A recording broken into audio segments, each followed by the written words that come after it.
নমস্কার বন্ধুরা, কেমন আছেন সবাই? আমার ছোট চ্যানেলে আপনাদের স্বাগত জানাই। বন্ধুরা, এই যে জবার গাছগুলো দেখছেন, এগুলো সবই আমার ডাল থেকে তৈরি করা নিজের হাতে চারা।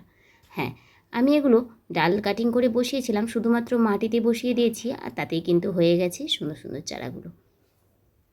আপনারা চাইলে আপনারাও এইভাবে কয়েকটা ডাল সংগ্রহ করে মাটিতে বসিয়ে দিতে পারেন। খুব সহজেই হয় জবার গাছ। এই বর্ষাকালে যত খুশি ডাল থেকে চারা আপনারা তৈরি করে নিতে পারেন। যদিও এখন একটু বৃষ্টি কমেছে, তবুও এখনও তৈরি করা যায়। শীতকালেও কিন্তু গাছগুলো ভালোই তৈরি করা যায়। ডালগুলো কাটিং করে শুধুমাত্র মাটিতে বসিয়ে দিন, দেখবেন প্রচুর প্রচুর জবা গাছ তৈরি হয়েছে। জবা, টগর, বেল, গন্ধরাজ, জুঁই সব কিছুই গাছ কিন্তু আপনারা ডাল থেকে তৈরি করতে পারেন। আমি কিন্তু এখানে প্রচুর গাছ ডাল থেকে তৈরি করেছি। আর দেখুন, এভাবে কিন্তু পেয়ে যাই প্রতিদিনই অনেক অনেক ফুল।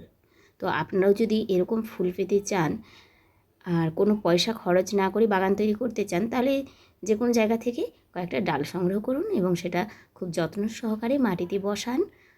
প্রয়োজনে তাতে জল দিন। বর্ষার সময় তো জল দেওয়ার প্রয়োজন নেই, তবে অন্য সময় একটু জল দিতে হয়।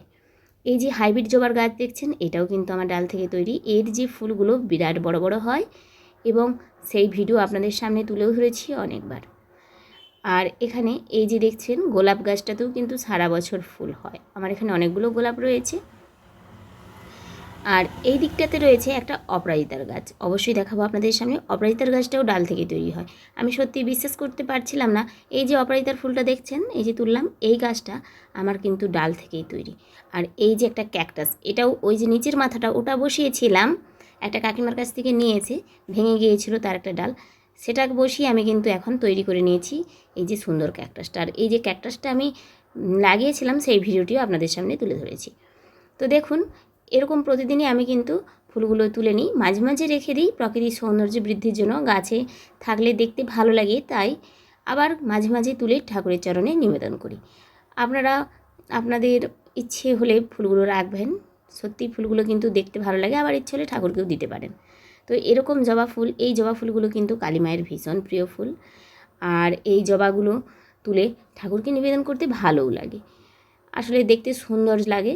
যাই হোক, আমার মতো যারা বাগান প্রেমী বা ফুলপ্রেমী রয়েছেন বা গাছপ্রেমী, তারা অবশ্যই দুটো একটা গাছ নিজের হাতে লাগান। গাছ লাগালে আমাদের কিন্তু প্রকৃতিরই জন্য ভীষণ ভালো। বিশ্ব উষ্ণায়নের হাত থেকে রক্ষা পায়, তাই নিজেদের জন্য অবশ্যই গাছ লাগান। আজকের মতো এটুকুই, আজ আসি, টাটা।